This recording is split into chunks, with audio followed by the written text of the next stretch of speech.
Welcome back. Eagle Express welcomes you. My name's Andre. I want to talk today about what kind of vehicle can you use for expediting, because we do have I get a lot of questions. I get a lot of questions as far as drivers thinking that they can do this out of an SUV of some sort, pulling a horse trailer. I mean, I get all kinds of weird questions, but you know, hey, times are tough in a lot of places, and so people are, looking to spend as very little as possible and trying to make as much as possible without, going into big debt. That's understandable. So I wanted to cover this part of all the questions I get, and hopefully this answers you guys, and hopefully you'll free up my time as far as not answering all these comments, with all these same questions. So SUV pulling a cargo trailer, no. SUV doing something, a pickup truck pulling a cargo trailer, no. It can't be used for expediting, because first of all, you're going to be hauling van loads, cargo van loads. Sometimes it's a little package like this, what I got today, going all the way to Nevada, 750 miles, and this is what you're hauling. So driving for a van rate, driving for van prices, and pulling a trailer with, sorry, it's all bumpy here. Hopefully it's going to get better soon, fast. Yep, maybe. You can't do it. There's an industry standard of what kind of a vehicle is expected to be at pickup, because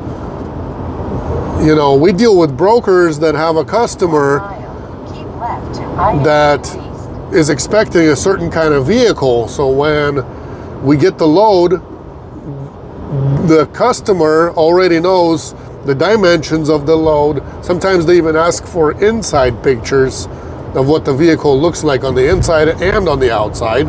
That way they can't, that way you're not going to be tricked. And why do they ask for that? I always ask myself, well, why do some of these people ask for this? Well, because I guess there's companies out there, or there's people out there that are trying to get loaded in who knows what, not in an industry standard type of vehicle. So will we work with stuff like that, like pulling a horse trailer? Oh, it's covered, but it's covered, Or what if I, pull a flatbed behind my pickup and do expediting and cover it with a tarp? No. You can't do that, because it has to be covered. It has to be secure the right way. It can't have any kind of moisture get in it, because you tarp something, you're still bound to get some kind of moisture here and there. You can't have that. You just can't.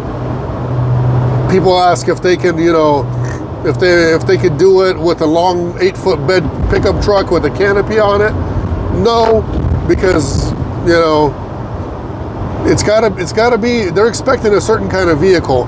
We're not in the market to ruin the relationships that have taken years and years and years to build with helping somebody out because they just can't afford a van and they want to get on the road and make the same amount of money that a driver that spent $30,000, $40,000, $70,000 on a vehicle, and this guy wants to make the same amount of money in some beat up old truck and just put it in the back of the bed, and that's it. So there's an industry standard for everything that we do that's to be expected at pickup and at delivery. It's just simple. There's, I don't even know why people ask these kind of questions, but, I have to address it because people do ask. I gotta hold this, I think, because it's all bumpy here. People do ask, so I'm answering. That way it saves me a lot of time. Our company, Eagle Express, only works with extended and high roof vans. We don't work with Ford Econoline. We don't work with Chevy Expresses. We don't work with, other cargo vans that are short roof, short roof and non-extended. It's got to be a bare minimum of 144 inches long to work with us. 144 inch long cargo space inside. It's got to be a high roof, at least a 68 tall in the door opening, rear door opening.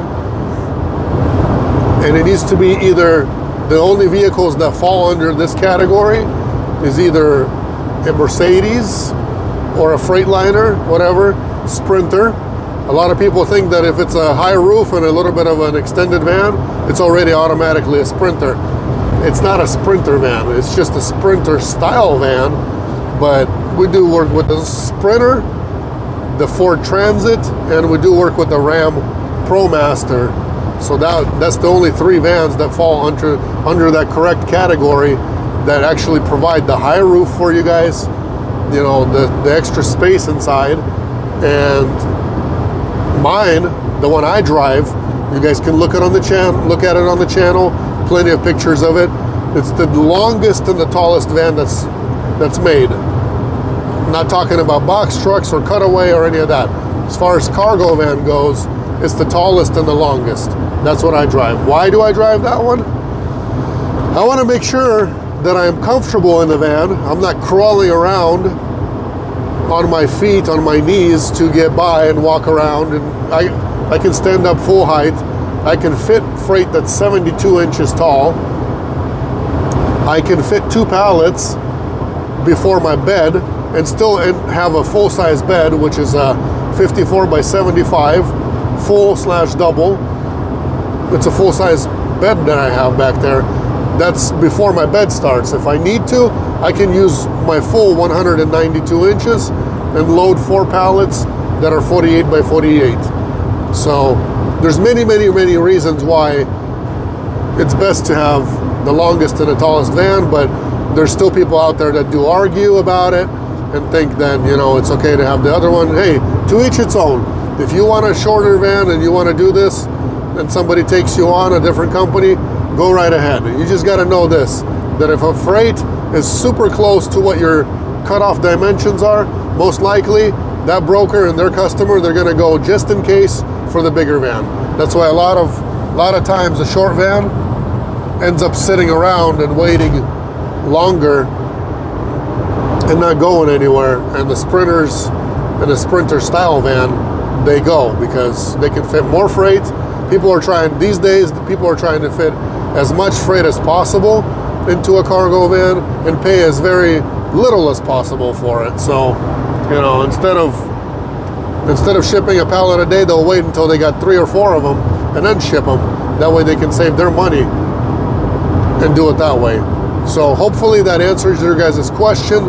In expediting, in cargo van expediting, it just needs to be what it needs to be.